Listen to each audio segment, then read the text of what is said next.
আসসালামু আলাইকুম রহমতুল্লাহ।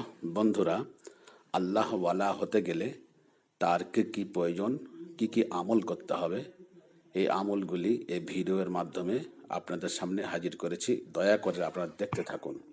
আল্লাহর জন্য বেশি বেশি শেয়ার করুন, মানুষের কাছে পৌঁছে দিন। বন্ধুদের একটু শেয়ার করুন দয়া করে, সাবস্ক্রাইব করুন। রহমতুল্লাহ। বন্ধুরা, আল্লাহওয়ালা হতে গেলে তাদের 5 ওয়াক্ত নামাজ জিম্মাদারি সহকারে আদায় করতে হবে, হালাল খেতে হবে, সত্য কথা বলতে হবে, সব সময়ের জন্য হকের উপর চলতে হবে। আর দৈনন্দিন 1100 বার সূরা ইখলাস অর্থাৎ কুল হুয়াল্লাহু আহাদ পড়তে হবে।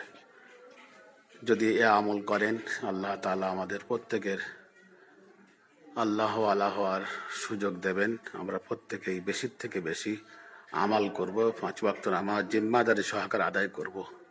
আল্লাহ আমাদের সবাইকে বেশি বেশি আমল করার তৌফিক দান করুন। আল্লাহওয়ালা হওয়ার আল্লাহ আমাদের সবাইকে বেশি বেশি আল্লাহওয়ালা হওয়ার, আল্লাহওয়ালা কাজ করার তৌফিক দান করুন। প্রত্যেকেই বেশি বেশি এই ভিডিওটি শেয়ার করব, লাইক শেয়ার কমেন্ট করব, সাবস্ক্রাইব করে চ্যানেলের সঙ্গে থাকব। আল্লাহ আমাদের সবাইকে প্রত্যেকের বেশি বেশি আল্লাহর কাজ করার তৌফিক দান করুন। আমিন।